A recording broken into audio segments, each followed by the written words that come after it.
The wait is finally over, everyone. I know many of you have been asking me, where is your new portfolio unveil video? So once again, it's time to unveil and review my entire portfolio from A to Z. Now, if you're a long time subscriber and viewer, you might be scratching your head right now because the last portfolio unveil I did back in November was a 732,000 portfolio with 6,600 a month in passive income. So why the sudden jump in income and portfolio value? Well, I decided that going forward, to make things simple, I will include every single one of my investing accounts, including our RRSP or retirement accounts, and not just the TFSA and non-registered cash accounts. So that's why the amounts all jumped. However, the amounts in the title and in the thumbnail are 100% accurate and legit, I could assure you, as I will show you in a moment. So if you're new to the channel, welcome. The mission of this channel, my mission, is really to help everyday ordinary people to invest on their own in order to build their own stream of passive income to enhance their quality of life and one day become financially independent as quickly as possible. But instead of just talking about it, I actually show you how to do it because I'm actually living the dream since December 2019. So if you're watching this video, make sure you're watching the latest portfolio update video because I usually do one every month or every couple of months. So this update video is for January 2022 and it's update 11. I have a YouTube playlist, by the way, dedicated to all my portfolio unveiled videos. So make sure to check out that playlist if you want to see my entire journey, which I share with the whole world. So if you invest on the Canadian or the American stock market and you like this type of content and you're thinking about investing on your own or already doing so and achieving financial independence and joining the FIRE Club is really important to you, please consider subscribing to my channel because my investing style is really the best way, in my opinion, to achieve financial freedom as quickly as possible, the passive income style. So just a quick reminder of my investment strategy and a few other important reminders before I show you my portfolio. Please listen to this part if you're new to the channel, as I will cover many of the frequently asked questions that I get here. So first of all, I'm Canadian, so many of the funds and stocks in my portfolio that I'm about to show you are listed on the Canadian stock market, the TSX. But don't exit the video if you're American or you invest in the American stock market, because for my RRSP accounts, my retirement accounts, I invest exclusively in the US stock market. Though this is simply because as Canadians, there is no 15% withholding tax or extra tax to pay on the income from US listed funds, only if you hold them in your retirement account, your RRSP account. So stick around if you're American because going forward, I'll always show my retirement account. So you will see what my favorite US listed funds are for high income. Now, a quick reminder of my investing strategy. I am a long-term buy and hold income focused or income oriented investor. So the primary objective of my strategy is really to generate high and consistent passive income via dividends and distributions every single month as safely as possible. So most, if not all, my returns don't come from capital appreciation or stock prices going up. It comes from the income that my portfolio generates on a monthly basis. So I know this is a hard concept for people to understand because all you ever see and read about in the media is mostly on growth stocks, growth strategies, or stock price appreciation. And so basically, I never sell anything. So it's a bit of a weird concept. But there is another way to make money on the stock market where you don't really care about stock prices, my way. So how do I achieve this in a safe manner? Well, my portfolio primarily holds funds that invest in blue chip stocks, blue chip corporations, and use income enhancing strategies like covered calls and leverage. So they provide consistent income, and the intent is really to hold them for a long time, if not forever, not trade them or sell them when the price goes up and collect the profit, right? So this really gives you passive income forever. So this strategy, everyone, enabled my wife and I to become financially independent in our mid-30s back in December 2019. You could always check out my financial freedom journey video if ever you want to see our whole life journey. It's an older video, but it's still valid, and I just posted an updated video, by the way, a few weeks ago. So my strategy might not be fun, exciting, or mainstream, but I could promise you that it works. You just need to stay focused and disciplined. Slow and steady wins the rat race. Also keep in mind, everyone, that I'm not against the mainstream growth strategy where you could just buy the big passive index funds from Vanguard or iShares. And I'm not against the other popular strategy, which is the dividend growth strategy or the dividend focus strategy, where you either hold single dividend companies, dividend stocks, or dividend themed ETFs. Whether it's growth, dividend growth, or income, what I do, they all work long term. So what will I show you in this video? Well, I will quickly show you my 6 investing accounts directly in my broker, so you could see how my capital is doing and really prove to you that this is 100% legit here. And I will show you my portfolio in spreadsheets, so it's much easier to see and digest. I will go through each fund and stock one by one, tell you about the changes I made since my last portfolio unveil. A lot of changes coming up here in this video. And don't forget that you could download the spreadsheet of my entire portfolio for free on my website, passiveincomeinvesting.ca. All you have to do is go at the top, click on free tools and resources, and it will be the very first download. So if ever the Excel sheet I'm showing you on my screen is too small, you could always download it yourself and follow along that way. So without further ado, let's check out my entire portfolio together from A to Z.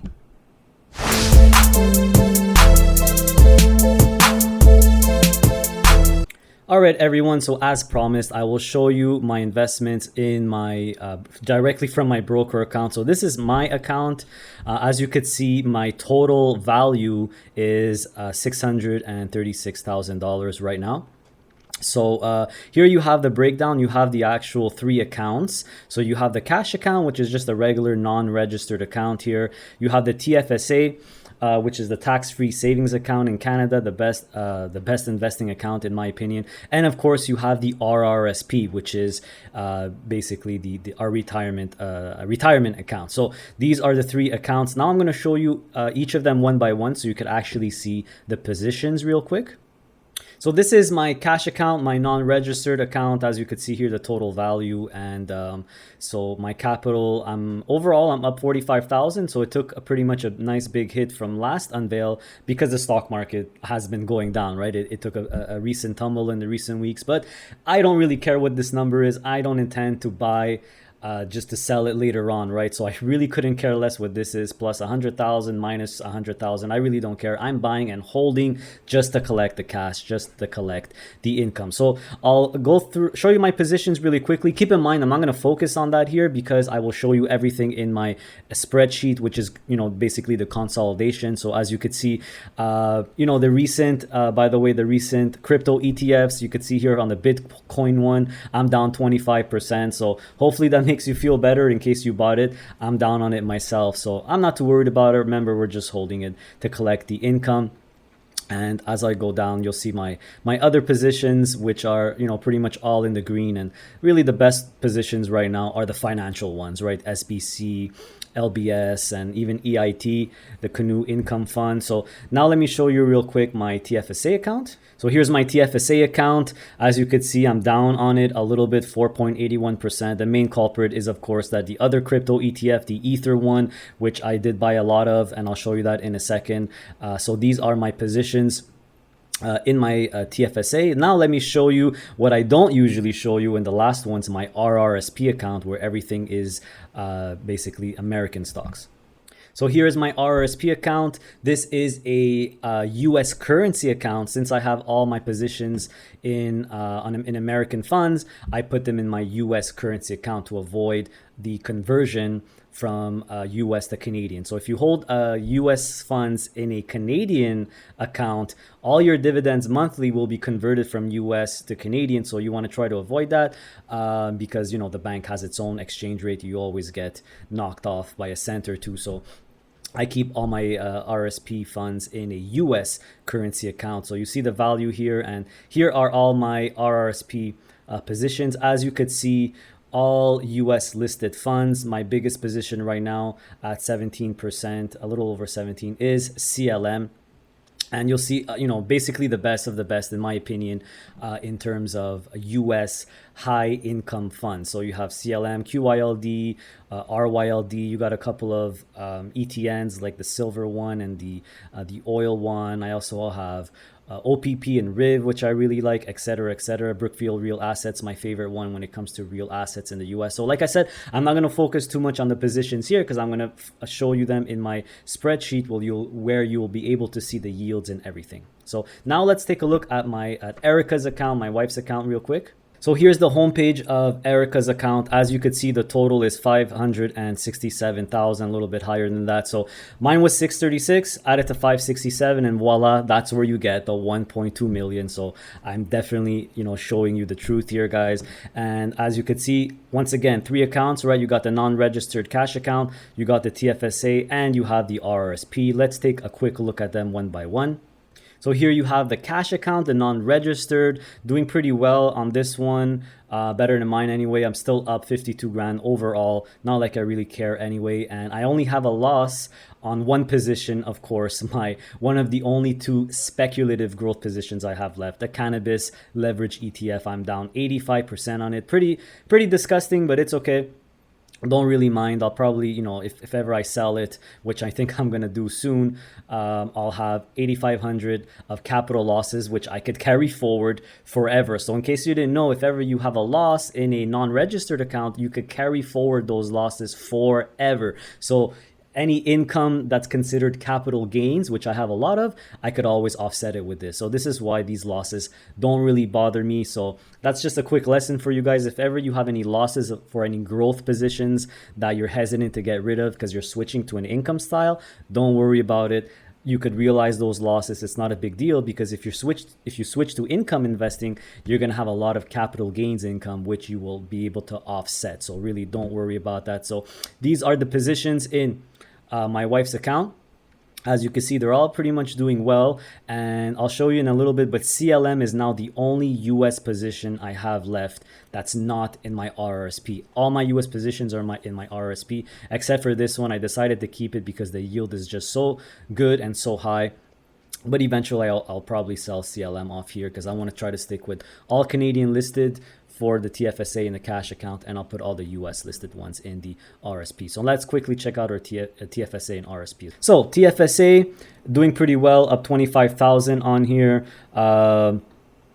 So here are the positions in Erica's TFSA. Typically, we like to put the higher yielding stuff in our TFSAs, just because we like to generate as much income as possible from the TFSA since it's tax free. So these are the positions in the TFSA. Let's quickly check out our RRSP last account before I show you everything with the spreadsheets.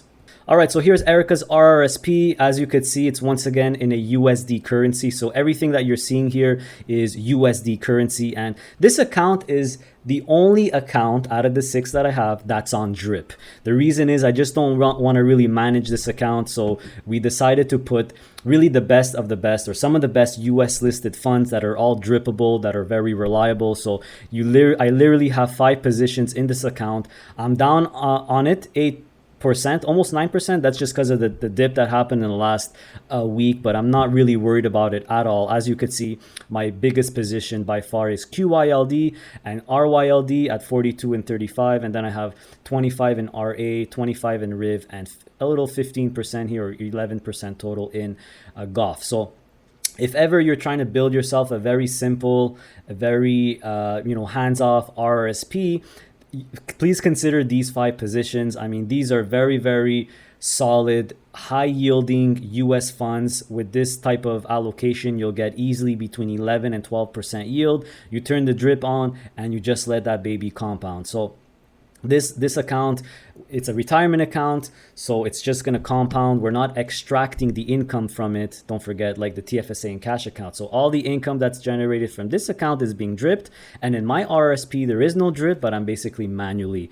reinvesting it every month. So that's it for the accounts in the broker, guys. This is just to prove to you that what I'm showing you is legit. So now let's put all this information together and let's check out everything in a spreadsheet. I'll go through all the funds one by one. All right, let's take a look at the spreadsheet. So unlike last time that the usual portfolio unveil videos, I want to start with the RRSPs. So you have my RRSP, my wife's RRSP here, so you could clearly see how I track or what I track it. So for my RSP, since it's not on drip, I actually track everything like the book price and the yield. And basically the only thing I really track to know how my RSP is doing, since I'm not extracting it, it's pretty easy to tell your performance, right? All you have to do is see how much money you actually contributed to your RSP and what the total value of your RSP is. So as you can see, I contributed a grand total my whole life, 136,500, and now it's worth 156,000 USD. Keep in mind that this includes all the times, when I wasn't managing my own RRSP, which was, for quite a while, from like 18 years old to I started managing my own RSP only a couple of years ago. So this would be a lot more if I would have managed it myself. So here are my positions. As you could see, like we already went over, my biggest position is CLM, 15% of my portfolio. I have an enormous, amazing 18% yield on it. This is because the dividend was reset. Like we know that for CLM, that the distribution is reset annually to whatever the NAV is, 21% of it. So in 2021, it was $1.92, but in 2022, it's reset to $2.1696. So for this whole year of 2022, I will have 18% yield on this baby, giving me 363 in monthly income. And this is all in US dollars, by the way. The only thing in Canadian dollars is only what I put in, because as a Canadian, when you put into an RSP, you have to put in the Canadian one, and then from the Canadian one, you got to transfer it to the US one. So that's why I have the contributions in Canadian. Everything else is in US. So then I have QYLD, which and RYLD, which is a bit hard to track the yield because the dividends change every month. So these are just estimates. So I'm making about 11%, 12% on this one. You have RA. In my opinion, RA, Brookfield Real Assets Income Fund, is the best US listed fund for anything to do with real assets and real estate. So infrastructure, real estate. Brookfield is an expert. I trust them. And it's a really solid 11% yield right now. I bought this a little cheaper than it is now. That's why I'm making 12% on it. Then you have OPP and RIV. I love these funds. They basically reset their dividend annually, just like CLM, but it's 12.5% of the NAV. So right now I'm at 11.8% on OPP, 11.54% on RIV. Keep in mind, these yields are based on my book price, right? On my ACB, on my share price, which is this column. So the yields on them are actually higher now because the prices are much lower than this. So really good pickups, by the way, to get some OPP and RIV right now. I have ORC, which I recently added to a little bit. So I have 15K in ORC. ORC is basically leveraged mortgage REITs. So it's it is a single stock, you could say. It's not really an ETF or a closed-end fund, but they invest in mortgage REITs on a leveraged basis. They recently reduced their dividend a little bit from 78 cents to 66 cents. I took the opportunity to buy more. So I have a 13% yield on it. I really can't complain about that. But right now, I think if you buy it now, it's 16% yield. So another really good pickup right now. Then you have HGLB, which I made a video on, I think a year ago. I'm doing really well on this because they reset their dividend again. So just like CLM, just like RIV and OPP, they reset their dividend annually, but it's on 8.5% of the NAV. So it's a lot more conservative. But luckily their NAV is really high or became really high. So the dividend became 97 cents opposed to 85 cents. So I have a beautiful 12% yield on this. And by the way, for my RSP, which I tend to have a little bit of fun with, I do go a little bit higher risk and take some really niche stuff like ORC and the two ETNs that I'm going to talk to you about.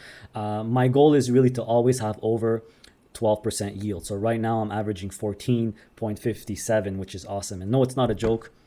Really, really awesome. I like to have fun with my RRSP. My wife's RRSP, a little bit more conservative. I'll stick with the more, generalized funds like QYLD, RYLD. So then last but not least, you have the two ETNs that I have. I consider these higher risk for sure, the silver one and the oil one. The oil one in particular has been doing really, really well for me. As you could see, the yield is at about 36% for me now.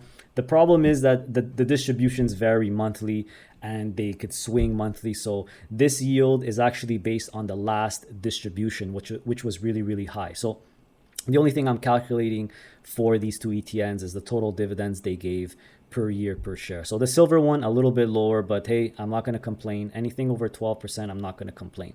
So there's my RRSP. As you could see, it's generating about 1936 USD a month for me. And like I mentioned earlier, I am manually reinvesting that amount every month, or usually it's every 2 to 3 months because I like to let it accumulate. So I keep buying or keep adding to any one of these funds which I feel are undervalued. Now, my wife's account, Erica's account, a lot simpler.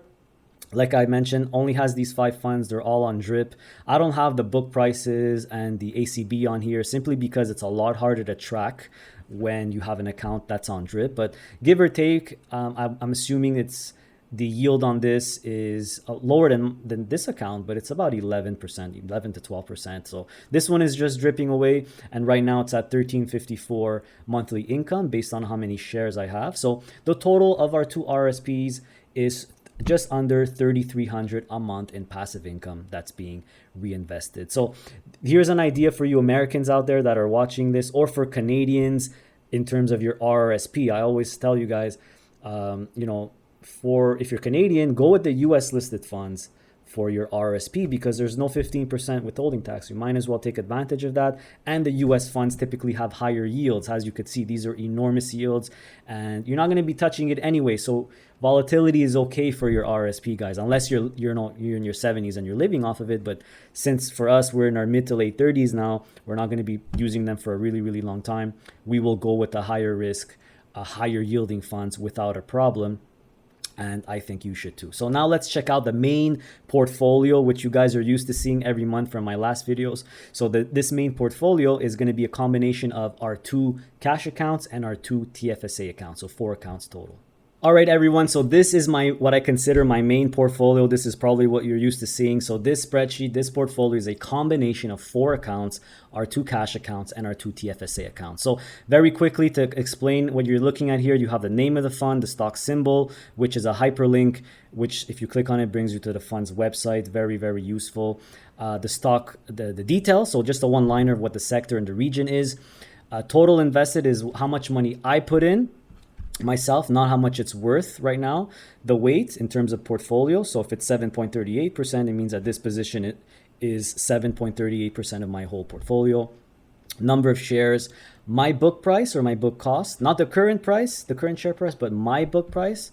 My yield as well, not the current yield. The annual dividend per share. So the annual dividend rate, it's called. You have the annual income and the monthly income as well. So let's go through them. Keep in mind that if you see it too small, you could always download this sheet on my website, passiveincomeinvesting.ca. So we'll go through them one by one. Closed-end funds. First one is Canoe EIT Income Fund. This is a very big position in my portfolio. As you could see here, I love this fund. It's, in my opinion, the best closed-end fund in Canada. There's 20% leverage on it. It's really well diversified, although it does focus a lot on financials and energy, which is, because it's very Canada heavy, those are the 2 sectors most prevalent in Canada. I really, really love this fund. The epitome of consistency. The annual dividend is $1.20, so it's 10 cents a month, and it's been that way for years and years and years. I think over 10 years now, so much more than that. So really my OG income fund here. I love this one. The next 2 are from Quadravest, which is a big split fund provider in Canada, but these 2 are the non-split funds that they offer. So you have Dividend Select 15 Corporation, or DS, which is the twin brother of Dividend 15, the biggest split fund, a very popular split fund in Canada called DFN. That's the stock symbol here. So it holds 15 of the best Canadian dividend stocks. Inc.un is another closed-end fund from them, but it's only financials. It's really the best financials in North America. So you have Canadian banks, US banks, Canadian life insurance, US life insurance, and even asset managers. So really good way to get financials as a one-stop shop. So these 2, they have a very unique dividend policy. Their dividend varies monthly, and it's based on the share price, okay, not the NAV price. So usually it's based on the NAV price. Well, for these funds, it's based on the share price, and it's they aim for a 10% yield based on the share price. So if the share prices keep going up, your dividend goes up. If the share price dips or goes down, your dividend and yield will go down. So I did take a little bit of a reduction from the last portfolio Unveiled because these have gone down a little bit, but I'm still making really, really good yields on them because of my low book prices. So ink.un, well, they're both actually trading at pretty significant premiums right now, especially ink.un. So I wouldn't pick up ink.un now because of that big premium, but DS is looking more and more interesting for sure if ever you want a nice rounded fund that holds really good Canadian dividend stocks. I think the NAV of DS is about 780 or 790 and the stock price is about $9. So it's still trading at a premium, but it's narrowing. Same thing for ink.un, but ink.un, the NAV is about 850 and the stock price about $14, so it's a lot higher. CLM is my final and last US listed fund between the four accounts, my cash account and TFSA account. So it's the last US listed fund that I have. I'll probably sell it eventually, but I'm hesitant to do so because I'm making a really, really nice yield on it, and that's including and despite the 15% withholding tax. So I'm still making over 15% yield in it because the annual dividend, just like I showed you in my RSP earlier, jumped for 2022. And as you can notice, there's an empty space here. So you might be asking, well, where is FAP? Where is the Aberdeen income fund that invests in on a leveraged basis in Asian bonds and fixed income in the Asian and Pacific market? Well, I did get rid of it.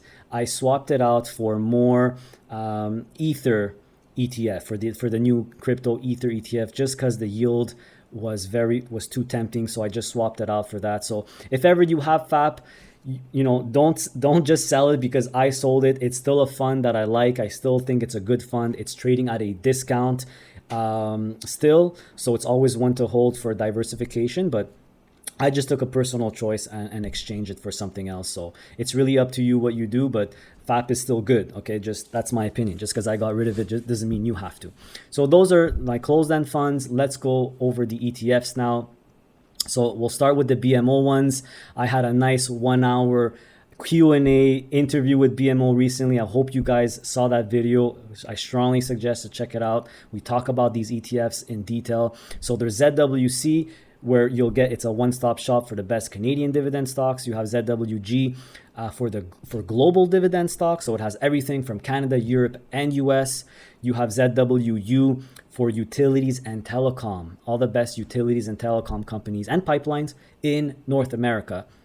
So if you're watching and you have some single stocks in the utility sector like Bell or TELUS, Fortis, Emera, Enbridge, and you want to swap them for a more income approach, well, ZWU is your best bet. In my opinion, ZWG, ZWU are my two favorite ETFs, covered call ETFs rather, from BMO. And I also have ZWK, which takes care of my US banks exposure, which is also a good one. They have a Canadian banks one too, which I don't have. It's called ZWB, but that one is actually included in HDIV, which I'll talk about a little later. So another change I made besides selling FAP was I also got rid of ZPH, the US put right ETF from BMO. And once again, it's not because I don't like it, not because it fell out of favor with me, just because personally, my personal situation, I kind of left it there for a safety position. I don't really, I have enough funds here or enough invested where I don't really need a safety position or an emergency fund. That was reason number one. Reason number two, I was broken even on it anyway, so no tax implications. And the biggest reason, most important reason, is because I wanted to make a big contribution to my RRSP. So I literally sold the ZPH, released $20,000 to invest in my RRSP account to lower my tax bill in 2021. So that's why I got rid of ZPH. In case you have it, I would still consider to keep it, even though it dipped in the recent days. I still think, along with ZPay, it's a good safety ETF, and I have a nice conversation about it with BMO in the last video, so make sure to check that out if you haven't seen it. Next three are from CI Global Asset Management. So you have NXF, the energy one. You'll get your global oil and gas exposure here. So this is really, there's no pipelines in here. It's really oil and gas producers. We're talking about ExxonMobil, Shell, Suncor, BP, Total, etc., etc. Big oil. basically. So which has been doing really well because oil price, this basically does what oil prices do. And keep in mind that NXF is one of the 7 ETFs in HDIV. Okay, then you have TXF, which is all technology. It's my favorite covered call technology ETF. Harvest has one called HTA. BMO has one called ZWT. So they all hold the same thing. They do covered calls on technology companies, but my preference is TXF just because the yield is a bit higher. CGXF for my gold producers exposure, which is very similar to the HEP covered call ETF from Horizons, which holds the same thing. So this will take care of your gold producer needs. So you have Barrick Gold, Endeavor, Royal Gold, Yamana Gold, etc., etc., etc., Newmont. So these 3, by the way, the CI ones are the only funds in my portfolio now that are quarterly payers instead of monthly. So a bit annoying, but hey, with these yields, I'm not going to complain. And keep in mind that, since NXF and TXF is not in HDIV, but NXF is directly in HDIV. HTA, which is a competitor to TXF, is in HDIV, and then you have HEP, which is a competitor to CGXF in HDIV. If ever you have a lower yield on any one of these, it could be a good idea to sell it and swap it into HDIV. So as you could see, my yield is now under 8% with CGXF, so I might eventually swap this one out for HDIV because HEP, as you can see, the last one here in the comment, is a similar fund. So I might get, you'll get higher yield. So it's completely up to you. I like to keep some sector specific funds, but if ever you want to swap them out and integrate them in other funds which already hold it, like HDIV, it's an option for you. So then you have my 2 favorite Harvest ETFs, the healthcare one, HHL, and HUTL, utilities and telecom. So this one is very similar to ZWU, except it holds global telecom companies, utilities and telecom, not just North American. So I like having both of them. And of course, one of my new favorites, my opinion, the fund of the year for 2021 for us income investors is HDIV. HDIV holds 7 covered call ETFs and they slap 25% leverage on it. Very, very nice 8% plus yield on it. So you have the 7 ETFs right here in the comments. ZWB, which is the 6 big Canadian banks. ZWU, which I already have. FLI, I used to have it. I actually sold it to swap into more HDIV. So FLI, my yield also fell near HDIV's yield. So I don't really see a point personally to hold FLI by itself. It's just North American life insurance companies. So I just swapped it into HDIV. If you want to keep your FLI, you could do that. It's really not a problem. If you want to swap it into HDIV, you can. For me, it made sense. NXF, which I already have for the oil companies. HHL I have for the healthcare. HTA for the technology companies, which is basically the same thing like TXF. And then you have HEP, which is Horizons ETF, covered call ETF for the gold and precious metal producers, which does the same thing like CGXF. So HDIV, I now have a nice big position, 45K at 6.36%. So along with EIT, I would consider HDIV another key position. And of course, the 2 new crypto ETFs, all the rage, right? Very, very crazy high yields. I have the Bitcoin one and the Ether one. I have 15,000 and 25,000 in each of them. So I did prefer to put a little bit more in Ether because it was just, the yield was just too good to pass up. And even with the high, right now the stock prices are a lot lower than my book prices. So these 2 are really, really amazing deals right now in my opinion, because Bitcoin and Ether took a beating. And stay tuned for 2, I'm very excited to announce 2 videos coming up just on these 2 ETFs. The first one I will describe and show you what these 2 ETFs are all about, and the second video will be a fund manager interview with Purpose Investments, and we will discuss in length these 2 ETFs. So you don't want to miss it. Make sure you're subscribed because I got crazy good content coming up for you guys. So you notice another hole here. Well, another thing that I sold was RYLD. So RYLD, I have a lot of it in my RRSP, like I showed you. So like my plan, like I mentioned earlier, is really to just stick with Canadian listed.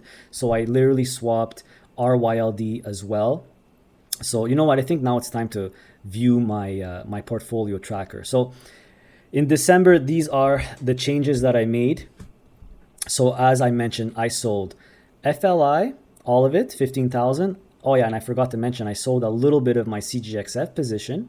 So I got about 25,000 of proceeds, and I literally just invested that in HDIV. So HDIV has FLI directly, and it has CGXF indirectly via HEP, like I just mentioned. I also sold, to get those two crypto ETFs, 15,000 worth of BRE, one of my single stocks that I still had, which basically is real estate services, Royal LePage and things like that. So I was up on it. I sold it, and I also sold RYLD. So that 30,000 I literally swapped into the crypto ETF. So 15K in Bitcoin, 15K in Ether, and then the also, like I mentioned already, 10K in FAP. I bought more Ether with it. That's why I now have 25K in Ether and 15 with Bitcoin. I didn't add more to Bitcoin yet, but I might. And I also sold ZPH to invest it in my RRSP account. So this is the changes that I made in my portfolio in the last couple of months. So there you have it. So now let's get into everyone's favorites, the split share funds, and I'll also quickly go over the single REITs and single stocks that I have left, and then I'll show you all the totals and the overview. All right, moving on to split funds. So really the big yields, right? So the first one is DFN, one of my favorite ones from Quadravest. This is actually, guys, the biggest split fund in Canada. It's over $1 billion in assets. I have 30K in here. I'm making a 15% yield. Really good yield here. You have the best dividend stocks in Canada. It's basically a twin brother of, like I said earlier, DS, except that it's a split fund. So it does have that $15 unit NAV rule. And keep in mind that DFN only missed 4 distributions ever. So really good track record in terms of not missing dividends. FTN, this is also from Quadravest Financial 15. So it has 10 Canadian and 5 US financial stocks. I have a lower yield on it than what I should have because I had it prior to the consolidation or the reverse split that it did in December 2020. But because of that reverse split, FTN is one of a very safe split fund now because the unit NAV is over $22. I think it's $22.75 now, so way over that $15 threshold. Even DFN has been doing good. It's at $18.78 right now. The next ones are from Brompton. So you have the LBS, the Life and Bank Split Fund, which is the big 6 Canadian banks, the big 4 life insurance companies doing really well. Anything financials has been doing really well. So FTN, LBS, and SBC as well. SBC is also from Brompton. It's just the big 6 banks. Doesn't have the life cos. In my opinion, it's my favorite split fund when it comes to the big 6 banks. I know Quadravest has a really good one called BK. That's the stock symbol that has higher yield because they changed it to target 15% yield. So SBC is really a more conservative split fund for the 6 banks. But if you want the maximum yield, I suggest going for a BK from Quadravest. GDV is by far my favorite split fund of all time. You could kind of tell with the big position I have here. It's from Brompton, and it has global dividend growth stocks. So it has a lot of stocks in here. It kind of does the same thing or has the same theme that ZWG does, global dividend stocks. Really awesome, a no-brainer for me here. And that's why you see the big position. They recently had an overnight offering, so GDV is actually a pretty good pickup right now, even though it's still trading at a small premium right now. DGS is probably my highest risk, highest reward split fund. It's from Brompton. It's all Canadian stocks, so kind of similar to DFN, but it has a lot more stocks. And the unit NAV is very close to 15. It's 16.50 or something. So higher risk, of course, means higher reward, and you can see that with the yield here. Right, it's my highest yielding split fund, and I think the highest yielding fund in my whole portfolio. So this is why I only have a small $10,000 in it. You know, I'm not going to go crazy and start putting 50 grand in here. It's only a 1% position. PWI is a split fund, very unique, that focuses on sustainable power and infrastructure. It's the first of its kind for a split fund that has the green energy utilities infrastructure. So probably the best way to invest in some green energy, in my opinion, if you want yield. It has about 8% yield now, kind of trading at a premium, so it's not a great pickup right now, but the premium is not so bad if you really want green energy exposure. ENS, the only split fund that invests, or one of the only split funds that invests in one company. It's another one of my favorite split funds.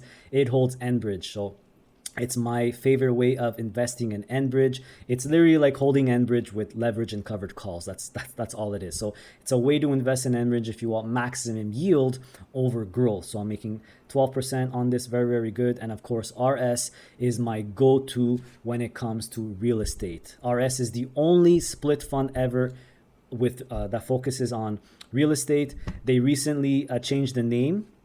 They just narrowed it to Real Estate Split Corp. It was Real Estate and E-Commerce Split Corp before. So huge position, as you could see, 65 grand, 9% of my entire portfolio.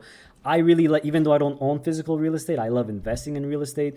So this is my main vehicle on how to invest in real estate. It has the best REITs out there. So RioCan Smart Centers, Crombie Choice. It has Chartwell, the retirement community, Northwest Healthcare, and some industrial REITs as well. So in my opinion, when it comes to real estate, Middlefield, by the way, is a really good expert. I trust them. So RS, my favorite when it comes to investing in real estate. So REITs and single stocks, I only have 4 left of each. I have Slate Grocery REIT, Slate Office REIT, Innovalis REIT, Firm Capital Property Trust. I'm doing very well on all of them. I'm up significantly on all of them. You could see by my yields here, very, very good yields. All good REITs, but I mean, I keep telling you guys there's no need to invest in single REITs anymore because of RS, but that's really a personal choice. If you like any of these REITs, they are pretty good. These are pretty much the 4 highest yielding single REITs in Canada right now, I believe. And as far as single stocks, I have 4 left because I sold BRE. So I have Div, Diversified Royalty, which is a good single stock, I guess, if you're an income investor like me, because it's basically just royalties every month from various businesses. Their biggest one is Mr. Lube. You have Decisive Dividend, a very small cap little dividend company in Canada. They also royalty company, so they buy very small manufacturing companies and distribute the income to us every month. I'm doing really, really well on this one, 11% yield.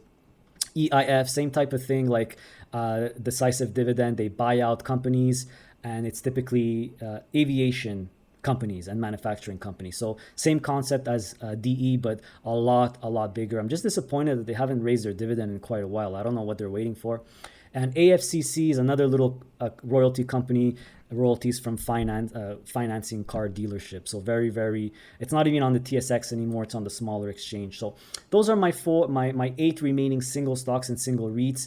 Eventually, I'm telling you guys now, I'm probably going to get rid of them as I see fit. And when I say get rid of them, I mean swap them into anything in terms of split funds, ETFs, and closed-end funds. In my opinion, guys, there's no need as an income investor to invest in single REITs or single stocks anymore. Why even take the risk? Just go with funds and ETFs.